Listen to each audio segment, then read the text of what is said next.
Hello, everyone, and welcome to the Simply Reds podcast brought to you by the CTSA. On this week, it's myself, Luke, and I'm joined by Louie. Louie, how are you?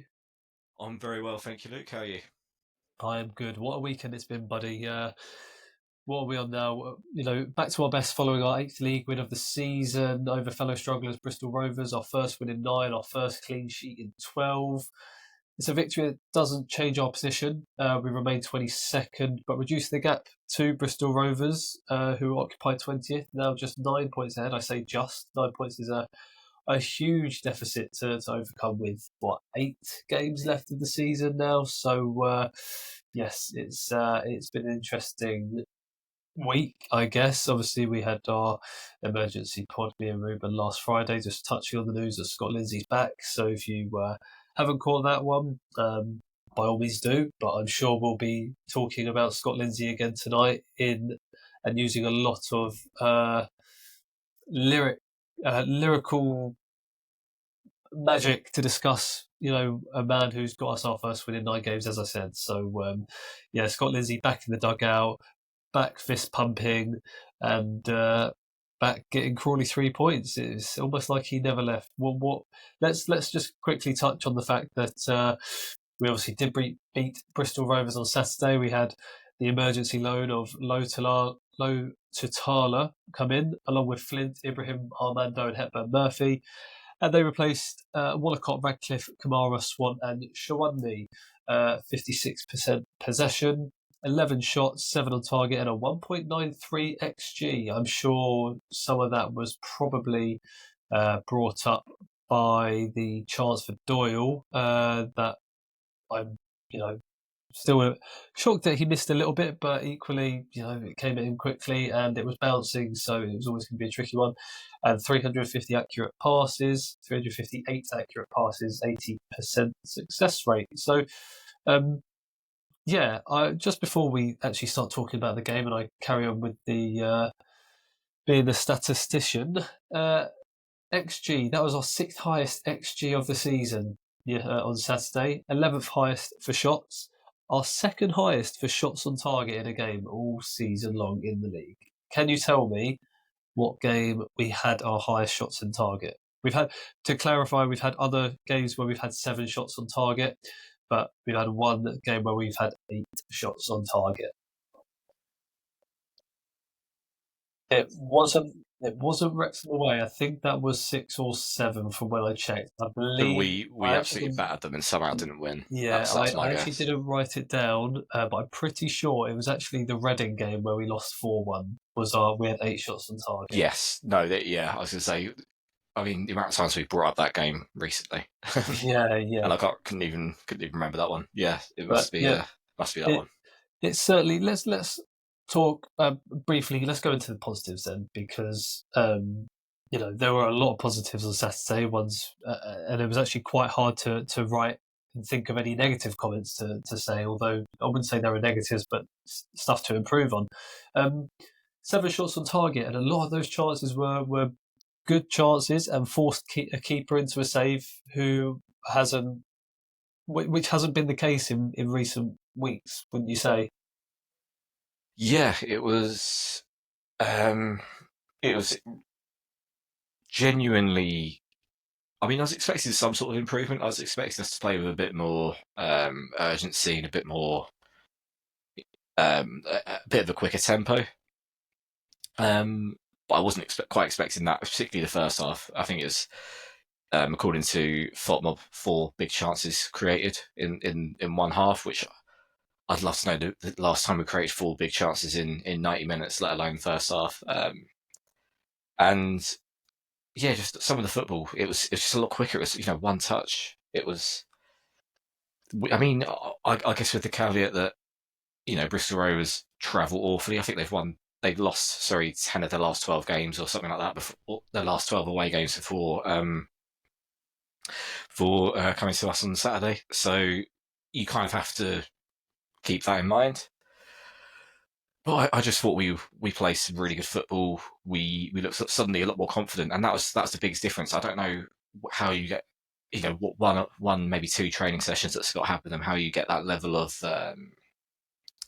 confidence, because I think it's clear by the end of Rob's tenure that the players just had lost a bit of confidence. They just didn't look like they could. They didn't look like they believed they would go into. They didn't look like they were going into games believing they could win. And especially over probably the last few weeks of his tenure, it seemed like that belief had drained. And so for Scott to turn that around so quickly is testament to his man management and his he does seem to get the best out of the players as people as well as footballers. So yeah, just delighted to have something positive to talk about after a weekend. Just delighted that Crawley didn't ruin my weekend for once. And yeah, I thought they say never fall in love with a lone player. You mentioned Kamari in your bit just there, and I thought the way he took his goal, he took a goal with it, and he celebrated his goal with the confidence and kind of the air of someone who just knows he's just a bit too good for League One. Almost, Yeah. I think that's 7 goals and assists in 11 games for us now. And when you consider he's only 19, he's been playing in a pretty terrible team, particularly in recent weeks. That's just outstanding at 19 to be putting in the sort of performances and the having the impact that he's having. It's almost gone under the radar a bit. I didn't. Yeah, When I read that, I was shocked that he'd had as many as that. To be honest, and it's probably because we've got nothing from most of the games where he's contributed. He's probably been a part of. I don't know if he was here for the Mansfield game. I think he obviously just played. joined that day. I think he came on as a late sub. Okay, so as we were seeing the game out, so yeah, didn't contribute in that game or that. So it's only in one of maybe 2 of the games we've actually picked up any points, and obviously the Stevenage game's the only win then that he's sort of contributed to before Saturday. So I've actually written down here that is he going to follow in the footsteps of was it Tom Fellows we had briefly on loan who from West Brom? Yeah, a couple of seasons. Well, would have been the 22-23 season.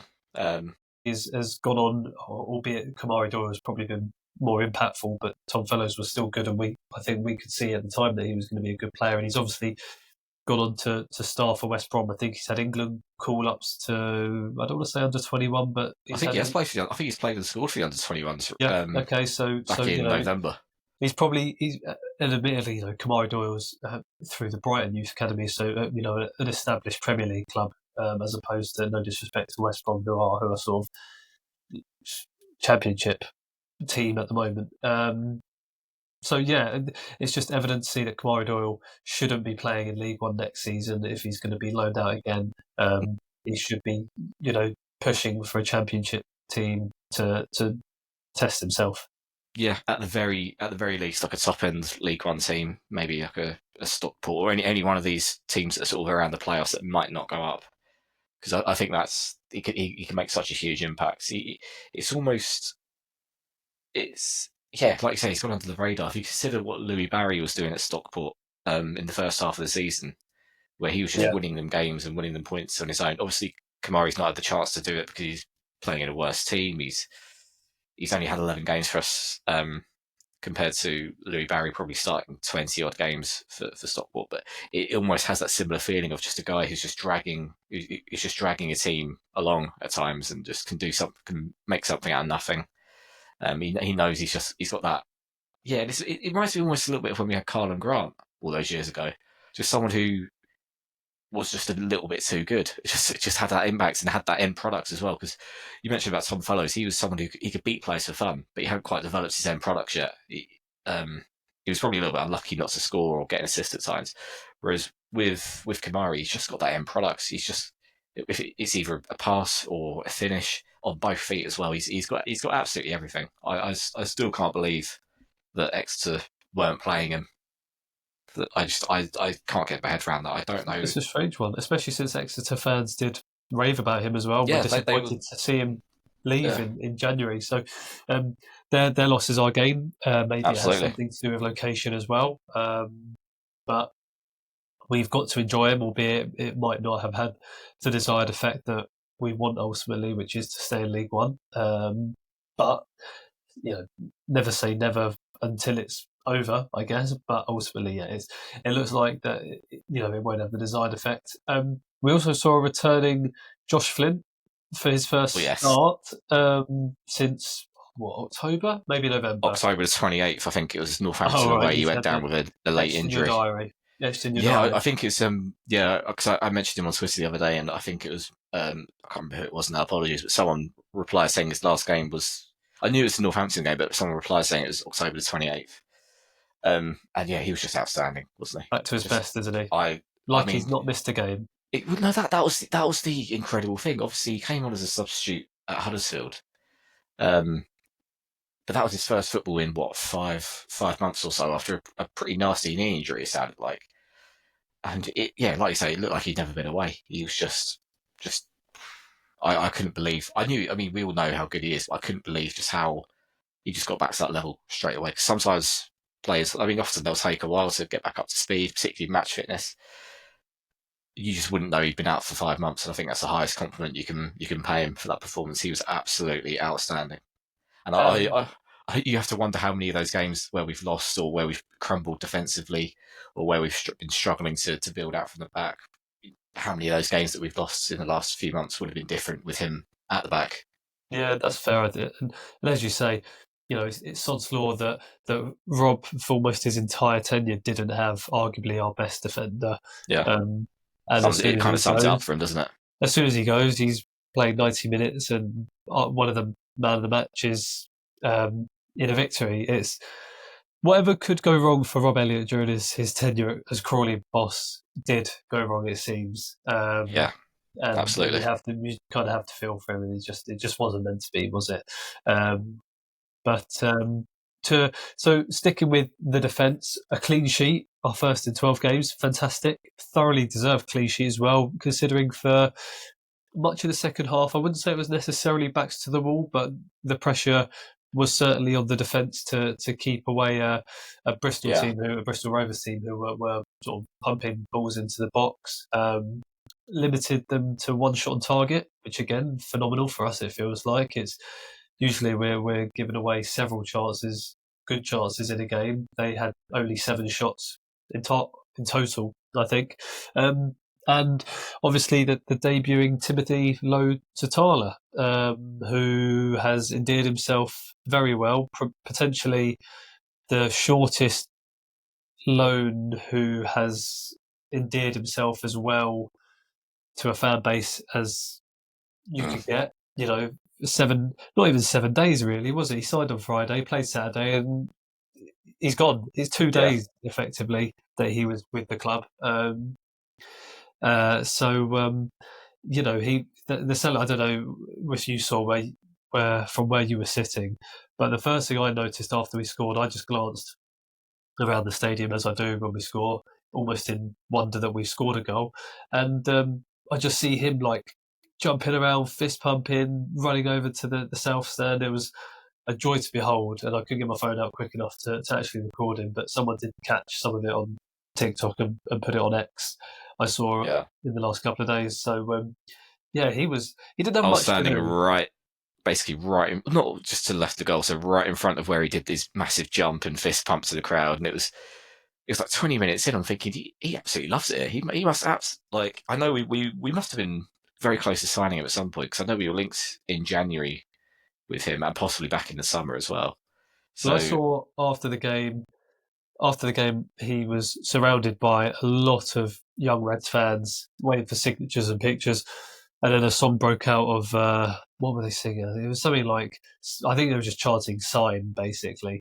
Now, obviously, very creative. that's not technically his choice at this moment in time, and it might not be his choice in the summer either. But if we're in League Two, I can't imagine he'll be a League Two goalkeeper next season. No, Not no. sure why he hasn't got out on loan this season. He obviously was really good for Doncaster, and I remember the game we played at our place back in March of last year. He was he was a pain in the backside for a lot of that game, and he was doing all the dark arts. But yeah, it's clear to see he's a good goalkeeper, and he clearly endears himself wherever he's playing football. So if we can Oh yeah. somehow get him back, worth exploring. Because I don't think any fan would begrudge that. But No, yeah, a he'd be phenomenal. welcomed back Yeah, just immediately, wouldn't he? What what stood out for me was he didn't have a lot of saves to make, but the difference in our ability to play out from the back with Timothy was so notably different. We were so much calmer on the ball. There was a lot of there was a couple of sort of nervy moments where he was literally passing it from his own 6-yard box as he's getting pressed by one of their strikers. But I can only remember a couple of times where he gave the ball away or it went out of play. It was just a lot more composed, and it was so much easier for us to actually build out from the back. And again, that's something that we've really lacked for large periods of the season because um, we've just not had that ability to do that, and everything's had to go long, or it's been sliced away, it's been misplaced, and so you just invite the pressure back onto yourself because either you got the striker, and we said it before, we've not got the biggest team, so you've got our striker who's invariably going to get out muscled by a centre back, having to go every few minutes, go up for a header with them, and just get battered physically. And then suddenly the ball's coming back our way. Whereas the difference in being able to keep hold of the ball and build out, and there was, particularly in the first half, there were so many occasions where we just build out nicely, get past their press, and we were away. And it was just I think he made a huge difference, not necessarily in his shot stopping because we didn't give much away, and he didn't have many saves to make, but his ability on the ball just to be calm, make the right decisions, always find someone, keep the ball moving around the defence that we were actually able to play out into space. It was, yeah, it made a huge difference, and it's a real shame that he's not going to be here for the rest of the season, I think, because it's only been one game, but I think we'll miss him in that sense. I think what was as important or more important than his shot stopping was his leadership. You could hear him, you could hear him shouting for the defenders to go and challenge and win the ball back in the air and just motivate them to be like, "Go on, Flinty!" You could hear him, and it was just like it's exactly what you want. Not even necessarily from a keeper, from someone out on the pitch to just be like, be that leader on the pitch and just be like, "Go on, you can win that ball. You can get there first. You can do that." And that's kind of how Scott is as a manager anyway, but to have also replicate that by having that on the pitch, especially in your backline, a backline that's conceded 70 league goals this season, the worst defence. 71. 71. Give us some credit. Yeah, and it was a really nice, fantastic. It was a good appointment. Well done for getting that over the line and bringing him in all the way down from Hull. So yeah, really, really good defensive display.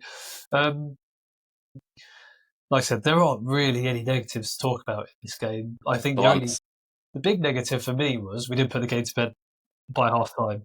We could have been 3 or 4 up at half time. I think Hepburn Murphy had a good chance. Doyle obviously had that one chance as well that he didn't take. Well, that came from the Armando chance where Armando probably could have done a bit better. Armando could have done better. Armando could have squared it to Jeremy Kelly, who was on the penalty spot waiting to tap it in.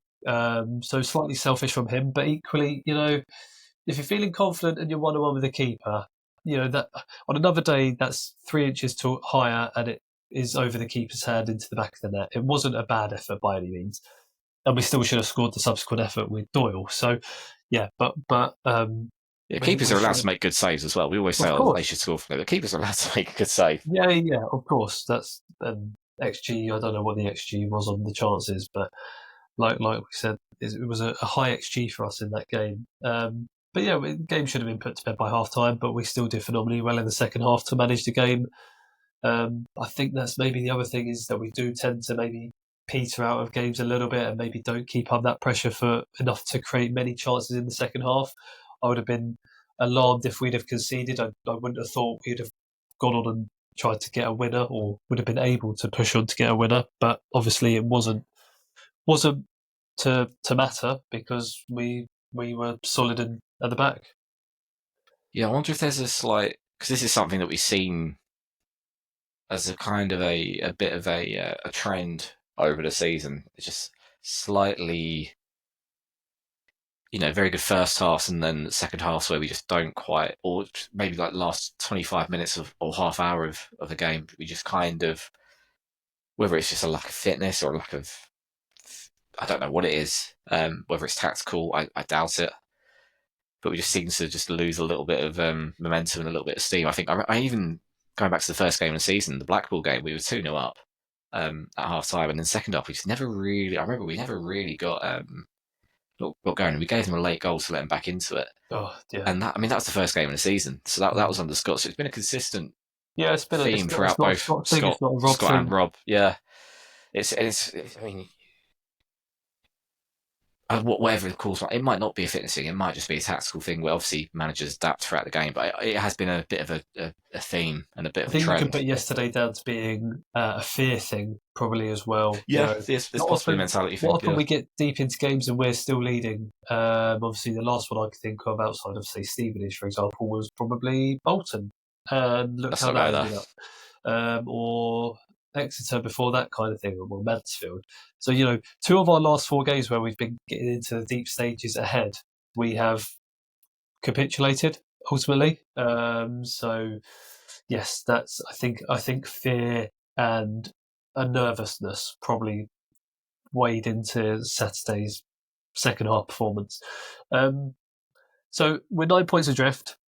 Technically, I guess we're 10 when you take into our goal difference being nine worse than those, at least nine worse than those outside of the relegation places. Do we have a chance, or is the pressure off, as Scott said? Should we just enjoy the remainder of our time in League One, pick up a few wins, hopefully enjoy some of the players who likely won't be here next season? How are your thoughts and feelings now? Are you glass half full, glass half empty? I'm always glass half full. I mean, I've said before. I mean, I think I said after. I said weeks ago we were done and we were down, but then you look at the effect that Scott's had and the way the mood's been lifting, you can't help but think maybe, just maybe. I mean, realistically, I think it's probably done. I think we've just got a little bit too much to do, purely because even though we've got the most favourable fixtures out of the four teams, sorry, that we that we're sort of up against, Bristol Rovers, Burton, and Northampton. I mean, Burton are in good form, but their fixtures are pretty difficult. We only play two of the top 10, two of the top half, and one of them is a Leyton Orient at home in a couple of weeks, who are in worse form than us at the moment. They've been horrendous recently, and a Birmingham team who may well have the league wrapped up by Good Friday when we go to their gaff. So yeah, our fixtures aren't too bad, and if I was going to pick any running, I'd pick ours. But I think we just got a little bit too much to do because Bristol Rovers, their fixtures at home where they're quite strong are, they've got Mansfield, Exeter, and Reading at home, and I think they'll probably pick up enough points to see us off in that sense. And then Northampton, they've got a couple of tough away trips to Peterborough, obviously a local derby, and they go to Charlton.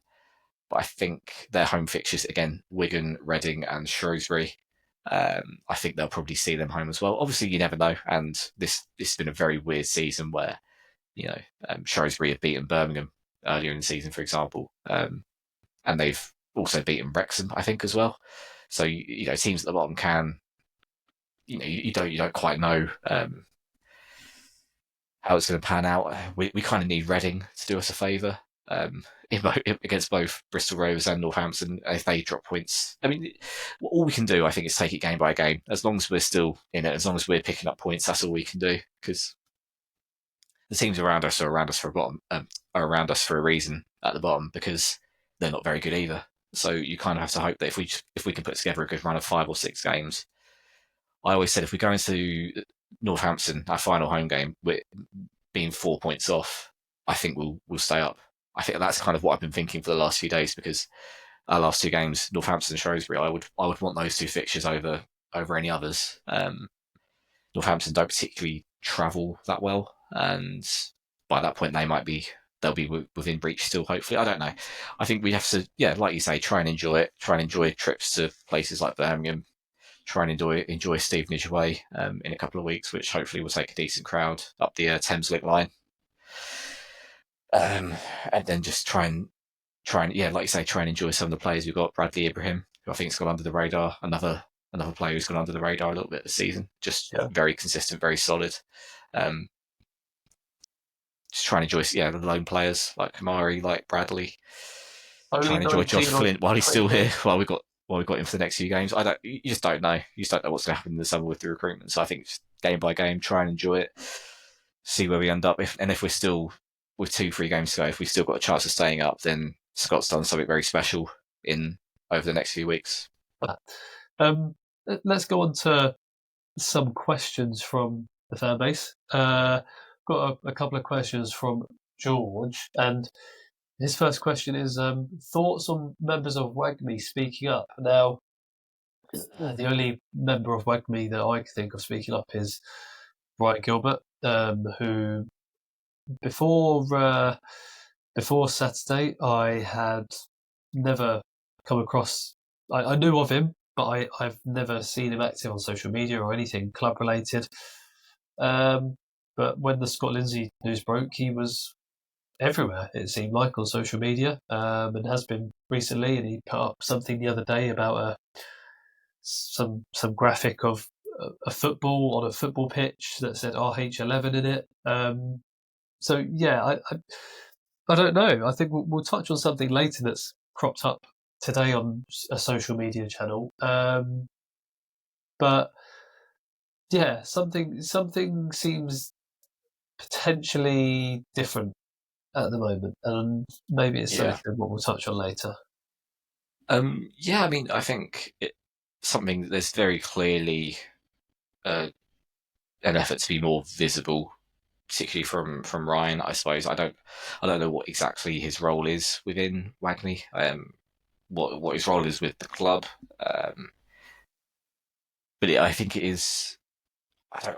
Perhaps cynically, I'm not too. It's obviously a very popular move to bring Scott back in, and so cynically, I'm thinking if you're positioning yourself kind of as being aligned with that, are you trying to, I don't know, get some positive PR? I mean, for someone who, like you said, not many people would have been aware of or really heard much from, considering compared to people like Preston or Evan or Ben Levin.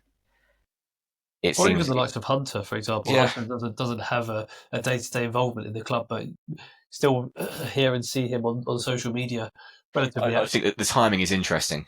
Yes. It coincides with Scott. It's clear that, to me, it points to two things. He's wanting to position himself as being perhaps some sort of positive PR with the fans, wanting to get in the fans' good books, because this will be kind of the first For time a lot of WAGMI people or have for heard from him. himself?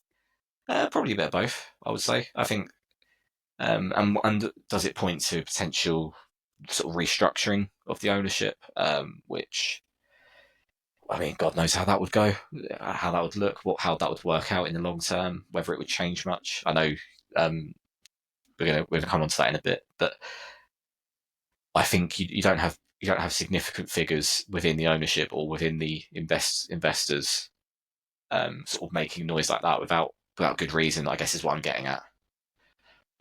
Yeah, absolutely. Well, we will touch on something a bit later on, but George also asks, which we've kind of touched on, we did touch on, our thoughts on upcoming fixtures. Now, because we have sort of spoken on that, I will press you for how many wins we're going to get and how many points we're going to finish on. So we're on 33 points. How many wins we're going to get and how many points we're going to finish on? I think we're going to finish. I'll go 4 wins. I think I'll go 4 wins for the next 8, and chuck in a couple of draws. So 47 points, is that then? That would be 47. Yeah, 14 points. 47 points. Yeah. 47. Which probably, I think we'll fall just short. I think we'll need 48 or 49. Number of seasons It does. past, potentially. I don't know what League One safety has been in recent years, but I know when we were relegated before, was it 51 points we were relegated on? Yeah, with 51, I think. Yeah, and I mean that seemed high at the time as well. Yeah, so that was by a point, or was that goal difference? I can't remember what it was that season. I think it was by a point. I know if we'd have beaten Coventry, we would have stayed up, and then we don't need to open up that wound. But yeah, I think 47 points.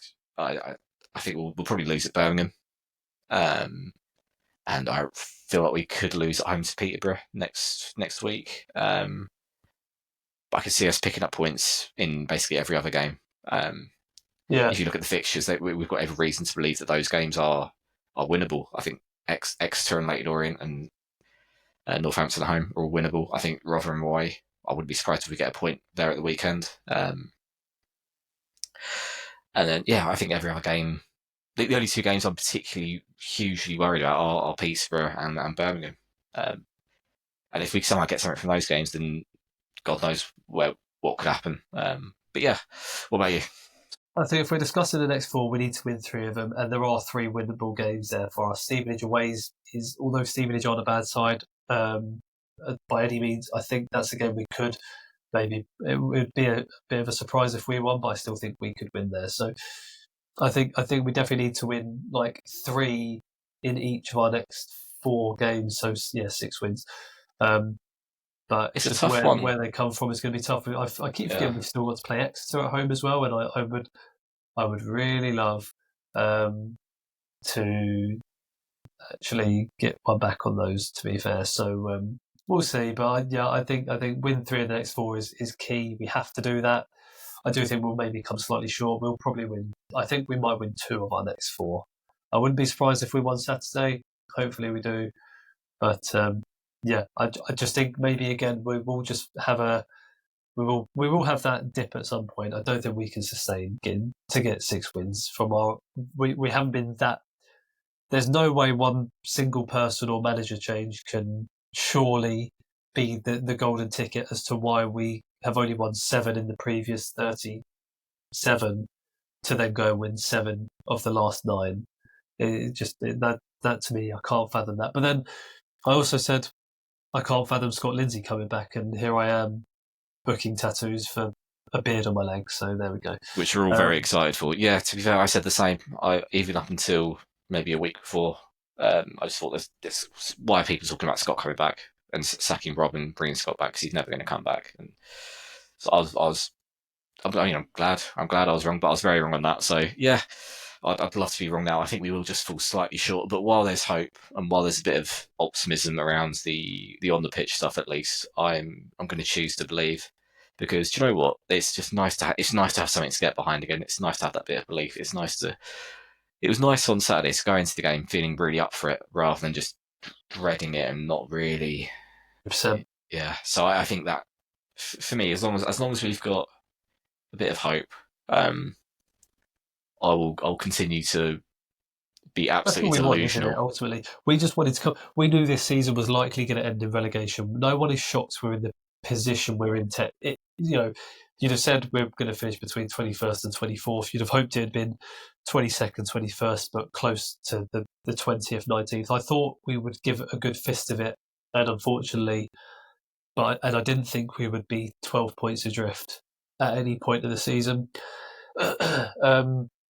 So that's, I think, is where the biggest disappointment has been. So, hopefully we can just enjoy these last 8 games and whatever they bring. At least, hopefully, we've been able to enjoy the end of the season when the weather gets nice and pubs are open and we're all in our shorts going to games and it's just nice and relaxed and we can look forward to hopefully a less stressful summer, but with relegation will always come stress, certainly behind the scenes of the club and as a fan base, you never know what's going to happen. And if the club are willing to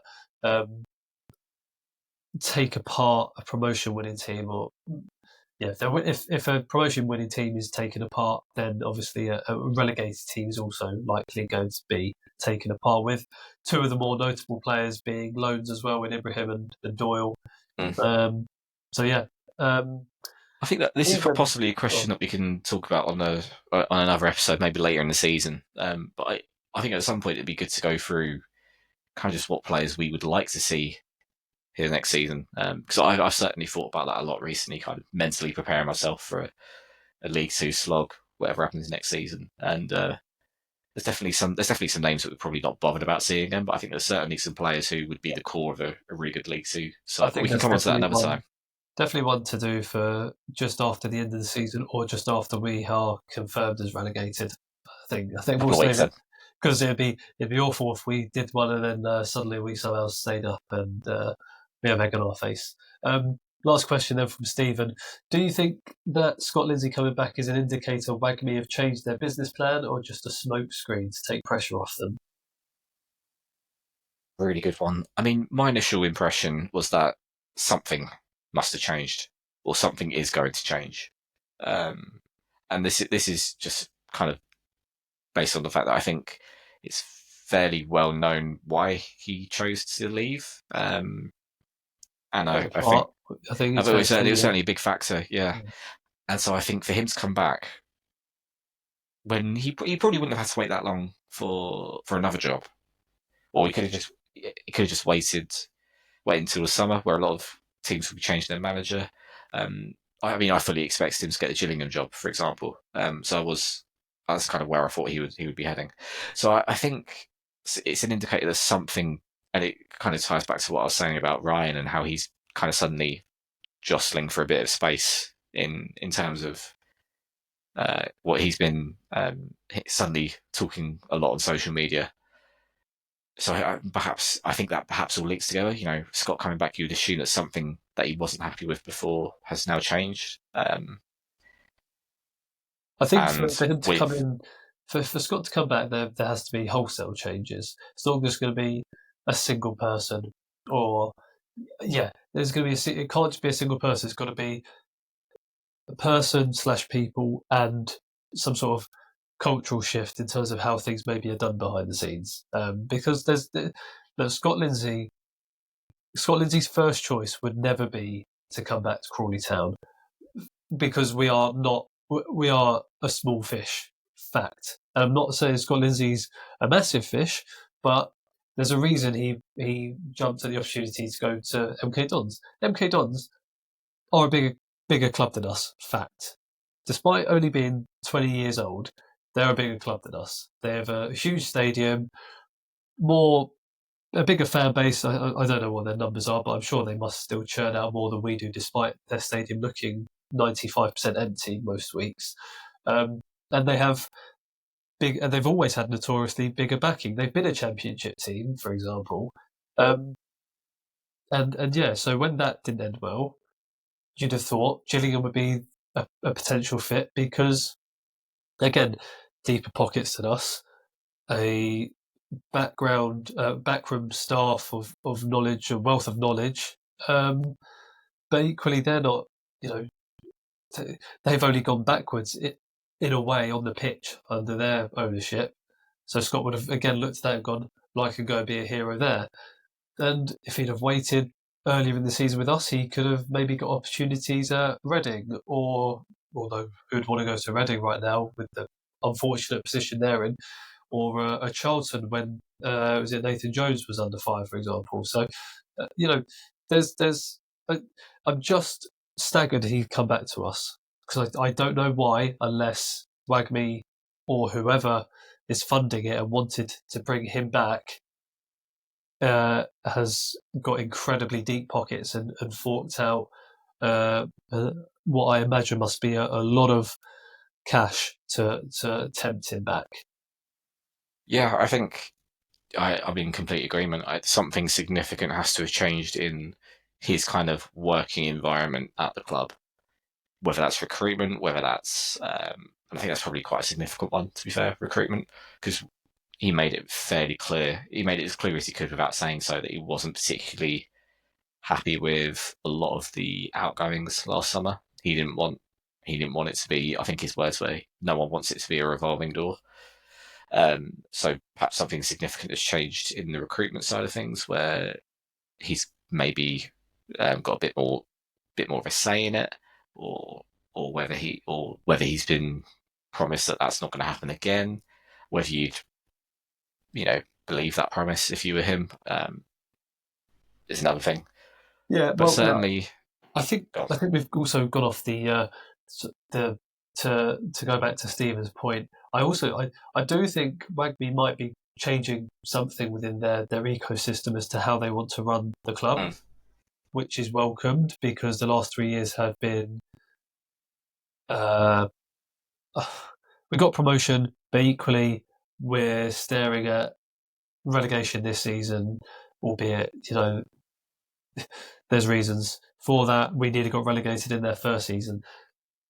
I think it's also it's not smokescreen to take pressure off them. Yes, I think it's a very smart move for Wagme to bring back Scott Lindsay. Okay, they need wholesale changes behind the scenes still. Bringing back Scott Lindsay doesn't fix all the issues that we've had this season or last season or the season before, okay? Going into League Two next season, if that's the league we're going to be in, and starting that with a third completely different squad from the season before, which are sort of used to at Crawley because, again, we've never had the money to keep players on longer contracts. But, this can't fool the fan base, surely, into just thinking, well, they brought Scott Lindsay back, everything's fine, all is forgiven. Football fans have short memories, but they can't be that short, can they? You'd hope not, and I think we need to see evidence, a lot more evidence of significant change, because it's not just the on the pitch stuff. It's so much of it is off the pitch in terms of long term stability and funding and the decisions that have been made with regards to staff, off the pitch staff, which we've gone over, so many times between you, myself, Ruben, Sam. We've spoken so much about it. So it's not just about the fact that we're in a League One relegation fight, because Crawley Town getting relegated from League One is not a disgrace in and of itself. It's so much more. It goes so much deeper than that. It spills over the pitch into the off the pitch stuff in many ways, and that's where okay, they've got it right in terms of, I think they've probably made a good appointment. Scott was a good appointment the first time around. Undoubtedly, they got it right with the recruitment to set us up for the last season. They didn't get it right this season, but that's fine. You don't always get it right on the pitch, but you have to have that structure and you have to have that set up off the pitch to succeed. To succeed, and just not even to succeed, but to guarantee the long term sort of future and health of the club. Because you can fluke your way into one promotion. You can have one promotion where things are good on the pitch, but off the pitch they're a bit of a mess and they're not very well run. But you can't have the sustained success or sustained stability without that off the pitch stuff. You need to have those building blocks in place, otherwise you're always going to be swimming against the tide, so to speak, and you can't swim against the tide for that long. So that's where they need to show real sort of progress, and there needs to be more communication. There needs to be, particularly when it comes to stuff like just setting up stuff like a commercial department and a CEO, and just the day-to-day running of the club. I think there needs to be evidence of that. There needs to be, that needs to happen, and that needs to be communicated to the fans that it is happening. Otherwise, I think there's still going to be a lot of mistrust of them. Absolutely. Well, look, we'll touch back on that later, because when we come to some club update stuff, there has been another appointment off the pitch, behind the scenes. So we've obviously touched on that. Back to the football side of things, we've touched on the fact we probably need to win 3 of our next 4. It's probably a good segue into the fact we've now got a trip to South Yorkshire on Saturday, and we go to Rotherham United. They didn't play the weekend. I don't think. I think they had a weekend off. Their last game was Tuesday last. They lost 3-2 at home to Wickham. Haven't won in their last 3, and they're sitting in 14th. They're 9 points clear of Burton in 21st. Do you reckon they're probably out and they're probably safe now with a couple more points, sort of thing? Yeah, I think, and this is something that may play into our hands. I think they're probably one of the teams already on the beach at this point. I don't think they'll be too worried about relegation. They're obviously not going to make the playoffs. They're a weirdly inconsistent side, and I think their recent fixtures they've been a bit tough. You mentioned their defeat against Stockport, where I think they were leading until maybe the 88th minute or something.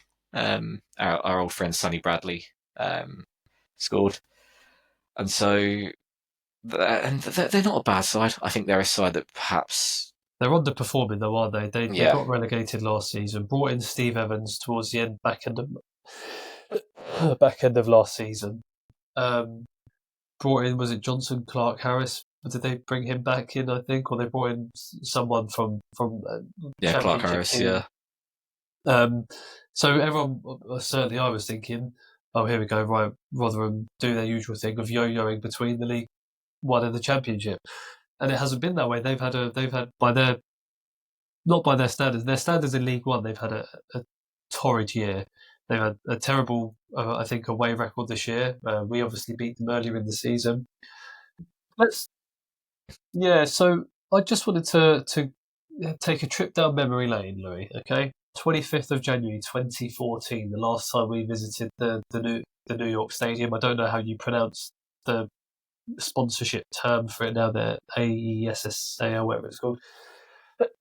Forgive my coughing tonight. Can you tell me the score the last time we played them there? I have a feeling it was 2-2. I have a feeling Matt Tubbs scored. Matt Tubbs did score. Any guesses 2-0 on the up, or second scorer?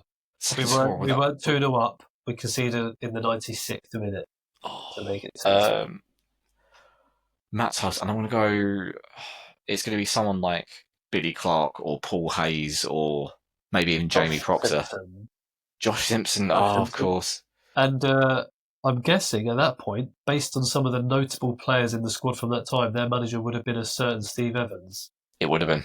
That would have been, yeah. Players included on the bench, Scott Shearer and Claude Davis. Alex Ravel, now Stevenage boss. And who replaced him? Wes Thomas, of course, former Red. And I'm guessing this is the same player in defence. James Tavernier was at right back for Rotherham that day, apparently. Is he still at Rangers, or did he come up down? Yeah, he's still Rangers captain, I think. Yeah. So, 2-2 draw. Some notable players there. Josh Simpson and Matt Tubbs in his second spell, I think, on loan at that point, scored. So, changes to the 11. Same 11, surely? Yeah, I think I wouldn't change too much. I hope, I mean, perhaps one thing I might consider is that there's not a single team in the league that puts in more crosses and gets them on the end of, or gets them onto someone's head more than Rotherham. They are the best crossing team in the league, which, if you know Steve Evans, and we do know Steve Evans very well, that rings very, very true to his style of play. They do carry a goal threat, but they're not that clinical. They miss a lot of chances, and one thing they are is they're quite stodgy defensively. I think outside of the top 7, only Reading and Stevenage have conceded less than Rotherham. So it's going to be a tough one. That kind of sounds like a Steve Evans team, doesn't it? Doesn't concede many, gets loads of crosses in. And so, I hope Charlie Barker's got his paracetamol restocked. We witnessed it, didn't we? So, for under some of our best times, which was 15 years ago now somehow. Yeah. But, if you imagine a Steve Evans team, this Rotherham team, they're not that good at it, but they are still very much in the mould of a Steve Evans team. Well, I think I've got in my notes, I'd go unchanged from Saturday, because I think we're going to get a lot of the ball. They're not going to press us too high. They're not going to put that much pressure on us. Obviously, Jojo's going to have to come in goal. But other than that, I'd go unchanged. I don't see any reason to change. Well, as you said, they like to put in crosses. Hopefully, Charlie Barker or Scott Lindsay or someone brings the paracetamol and ibuprofen, because they're going to have to do a lot more heading on Saturday again, I'm sure, especially if we're leading going into the late stages, where no doubt Rotherham will absolutely punt it into the box at any given opportunity. Let's before we go on to club updates, give me your prediction for Saturday. I'll go. I want to predict a win. I really do, just to keep the belief alive. I can't quite. I think I'll go 1-1. I think they're a pretty stodgy side, but I think they're quite physical. They're going to get loads of crosses in. We know we've seen how we've dealt with crosses in the past. I can see us playing largely quite well. I don't think it'll be one of those 1-1s where we sort of hanging on and we don't really deserve it. I think we'll ultimately be good value for it, but I think it'll be a bit like Reading. Yeah, and arguably Wrexham, although we lost to Wrexham wrongly. Yeah, I can see it being quite similar to the Wrexham game in some ways, but I think we'll probably have more of the ball. I don't think Rotherham have got the same level of quality as Wrexham. Yeah, of course. So interesting. Actually, I'm going to go 2-1. I'm going to go 2-1. I changed my mind. After all that, I'm going to change my mind, because I've got to keep the belief. I'm going to be as delusional as possible until that final nail was hammered in the coffin. You stole my thunder, because I also do think we're actually going to win 2-1 on Saturday. I don't think we're going to have any great escape, but I do think Scott Lindsay's got us dreaming and making me believing that we can go into Saturdays winning football matches again. So that's the big difference, and that's why I'm kind of and we do actually have a good record against Rotherham overall. I think. I don't think it's not a team that we. I think we're more of their bogey team than they are to us. I can only think of one time they've beaten us in I our remember there football was league. one time. It was when Steve Evans went there the first time, and it was his first visit back to Broadfield. And I think this must have been in League One. And we went up. We went 1-0 up quite early on, and we were giving Steve a bit of stick, and then they turned it around. I think they won 3-1 in the end, something like that. Yes, they won 2-1 in That was 2-1. August 2013. That might be the one That I'm is their thinking only of. league win against us that I can see since 2011. There you go. Okay, cool. We're going to move on to some club update stuff now to finish on the pod. New employee joins us this week with James Ball joining as the head of partnerships. He joins from Millwall and has experience at other teams, namely Southend and Dagenham and Redbridge. He says on the club article that they did of him, as the new head of partnerships at Crawley Town, I bring a wealth of experience in building and nurturing successful partnerships within the sports and commercial sectors. My track records include securing high-value sponsorships, forging long-term relationships with strategic partners, and developing innovative solutions that align with both the goals of the club and the interests of its partners. It's a role we've been screaming out for since we got promoted. 17,000 Crawley fans came in May. We've probably, although it won't necessarily maybe affect that directly, commercially is something we maybe haven't invested in this season, even though the revenue of the side of the club has gone up. So it's a shame it's taken till March, as we're potentially going in the wrong direction for someone to come in and be appointed. But hallelujah, finally behind the scenes, there's investment going on to make the infrastructure hopefully that bit better than where we have been, not even under WAGMI, but before WAGMI as well. So yeah, kudos for that appointment. That is good. And one of the first dominoes, great they brought back Scott. Great they finally brought in a commercial person. Hopefully it won't take long before that team needs to grow again, because ultimately one person shouldn't be tasked with running the sort of revenue of a whole football league club. It should be a team of people to ensure that everyone's on the ball. What do you make of that? Yeah, it's like you said, it's something that needed to happen probably a year ago, nearly, or probably. I mean, Yeah, as soon as they came into the club, as soon as the club was bought, it's just it's one of the basics that we've been sort of screaming from the rooftops about, and so it's good that it's happened. It's better late than never, and it's the sort of thing we need to see more of, more evidence of, kind of what I was talking about earlier.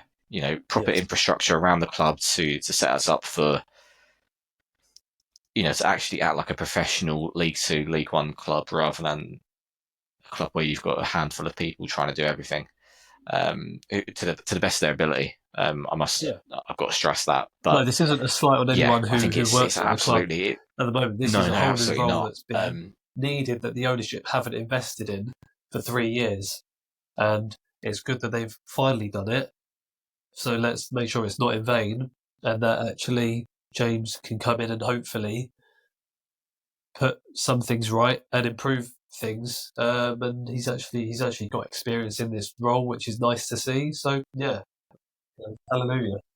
It's the sort of thing we need to see more of. Like you say, he seems like he's got very good experience around this level, or maybe a little bit lower, but plenty of experience at established sort of League Two and National League clubs. So I think it's, again, similar to it's one of many things that has to happen, similar to Scott coming back.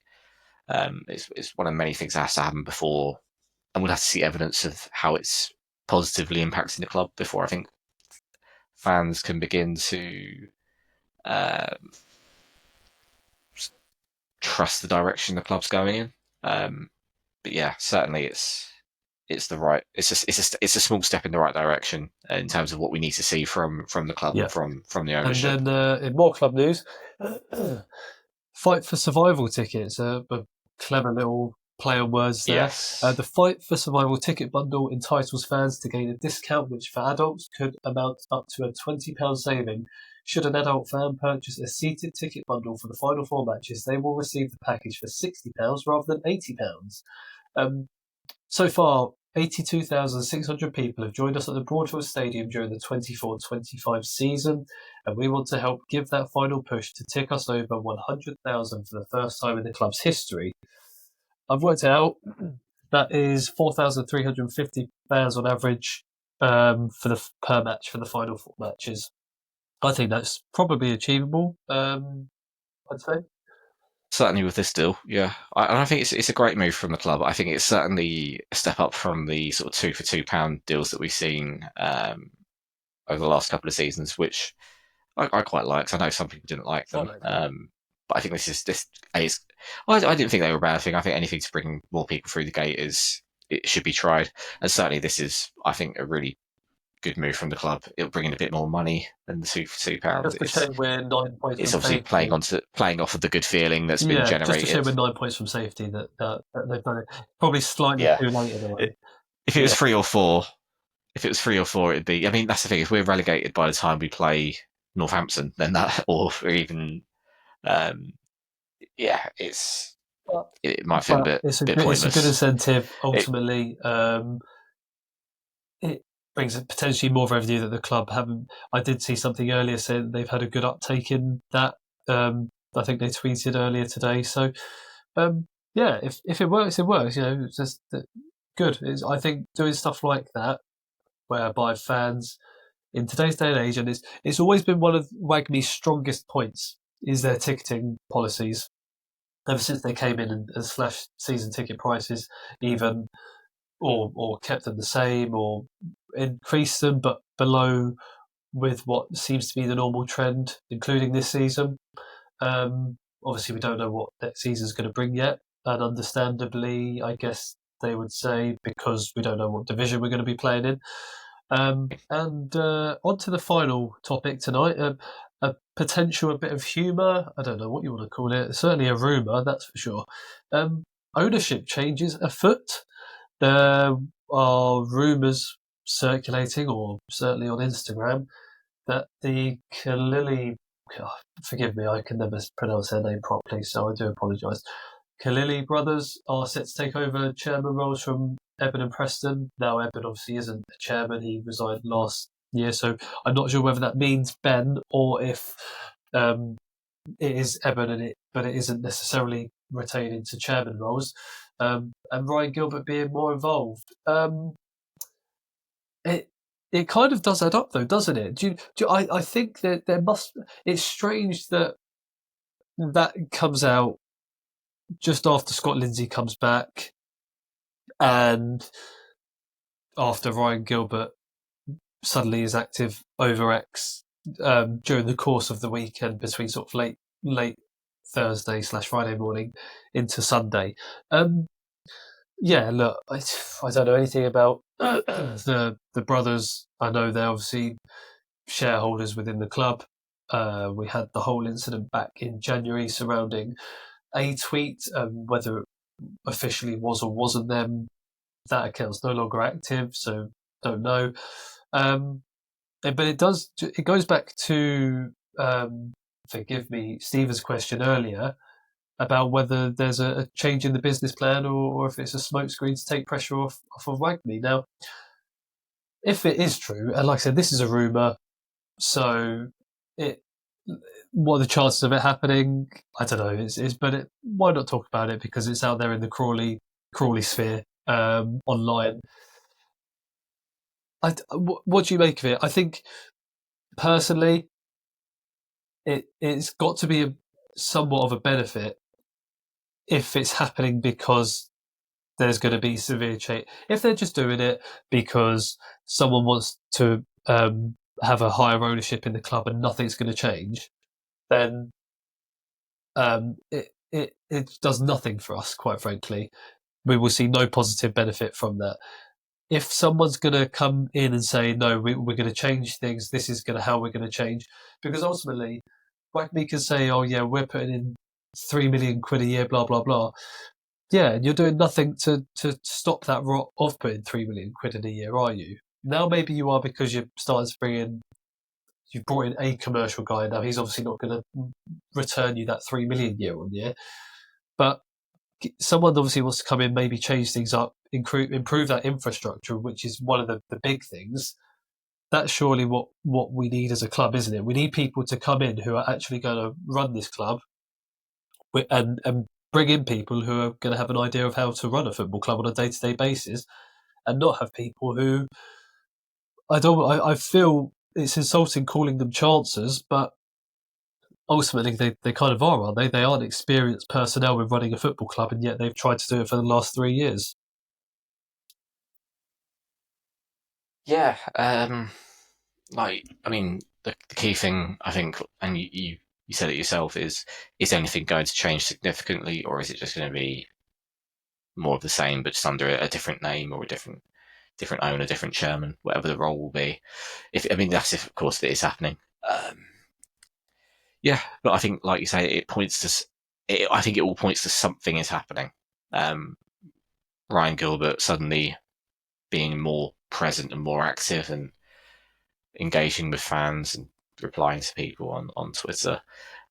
This rumor, whether it is just a rumor, as far as everyone else, as far as we're all concerned, Preston's still very much the chairman. He was named as the chairman in the on the website for the piece when Scott was announced as manager. It referred to him as chairman. He gave a quote.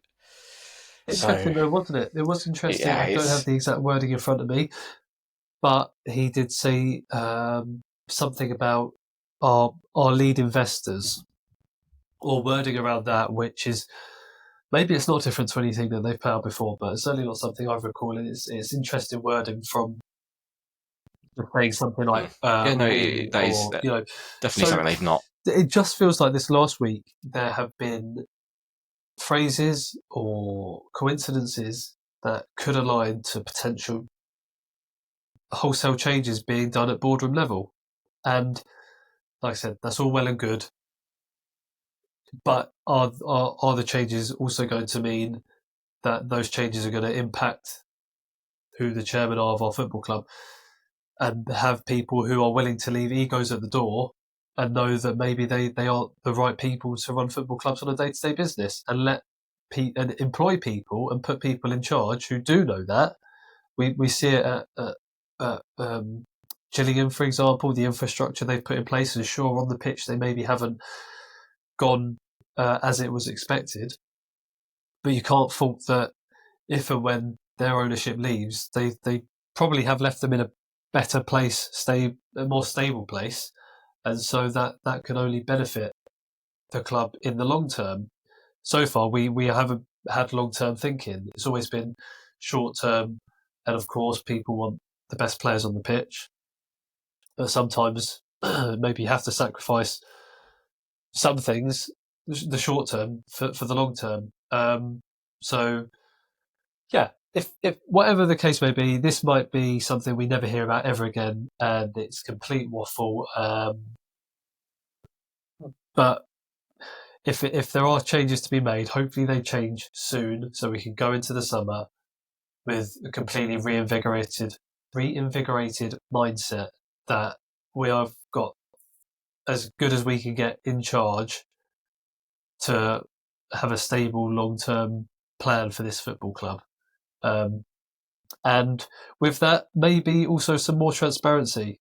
Maybe have them come out and do more statements, a bit like how the Gillingham owner did today. I don't want to, put us in the same bracket as Gillingham, or um, coin us with them and use them as the go-to. But ultimately, they've shown what transparency can do, even though they've had a bad couple of years. They're still managing to keep in the fans' good books to an extent.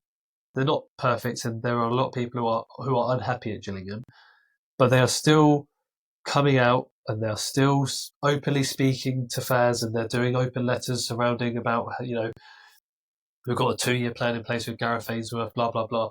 That's what we need.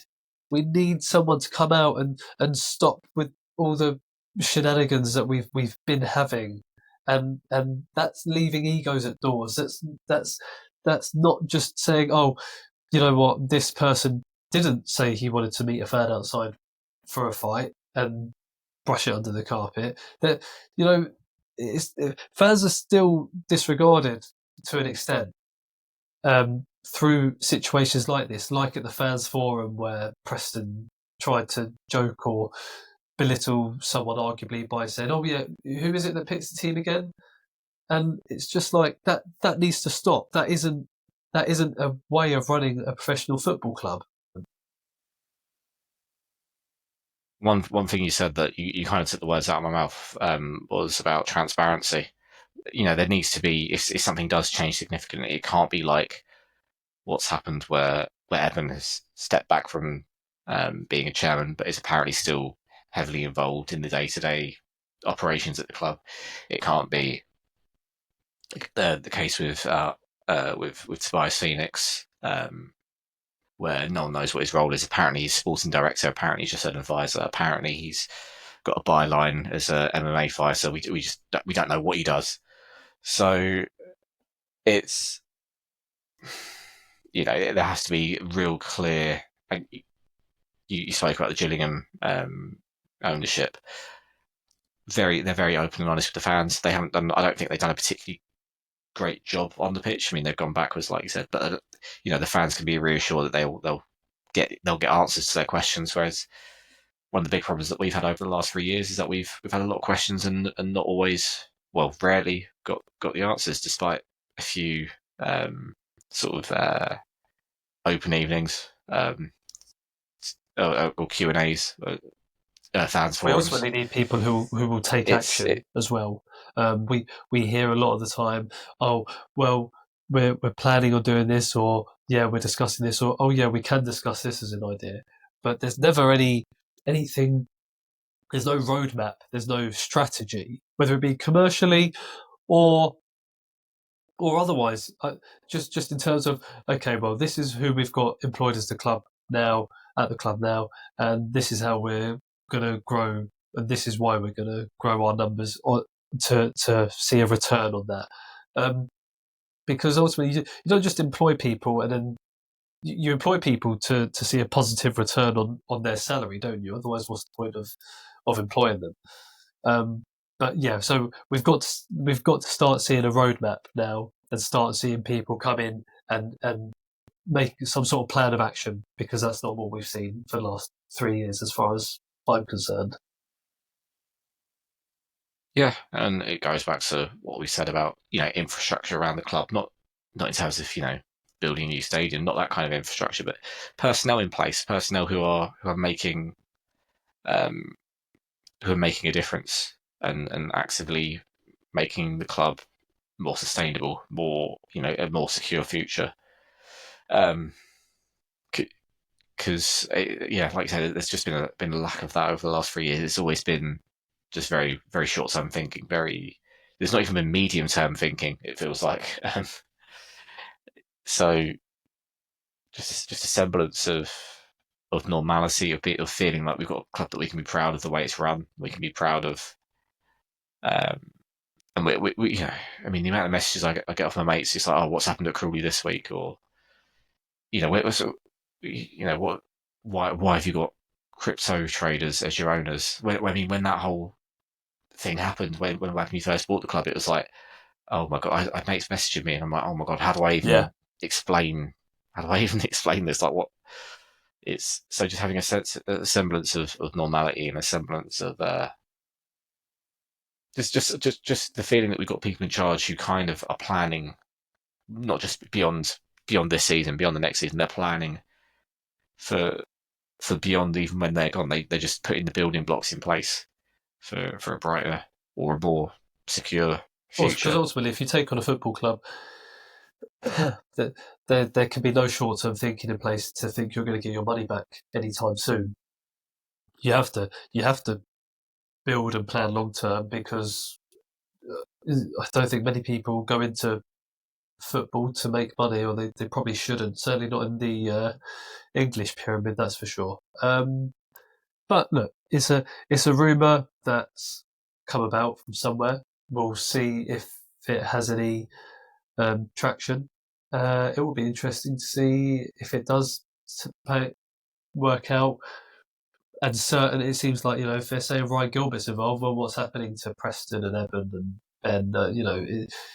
If they're being replaced, who are replacing them, etc. So if it does happen, hopefully there'll be utmost transparency, and there can be either a fans forum or something with maybe the Devil's Advocates or the CTSA. Who knows? But just something where everything is roadmapped and explained about what's changing, why it's changing, how it's changing, and what the vision is now versus what it has been, especially if it's the same people involved. So watch your space, I guess. We'll see. But we've waffled for a long time tonight. Both our throats are struggling to keep up with it, with this cough that's going around. So are you going to the game Saturday? I'm not making the journey up, but once again, fair play to anyone who is, and hopefully we somehow can cling on to some hope and bring back some 3 points. But safe travels to everyone who is going. Hope you enjoy the day. Hope we do bring the 3 points back. But I think the next 2 away games after that would be Stevenage and Birmingham. So I'll definitely be at those 2. So I will be indeed. Yeah, I tried to make this Saturday work, but it wasn't to be. It wasn't to be, unfortunately, because I would like to. It was one of the sort of, I wouldn't say a bucket list one, but it was certainly one I wanted to make a trip to this season. But such is the way. But yeah, do always stop and give us feedback on the pod. Would be much appreciated. And until next time, come on, you Reds. Come on, you Reds.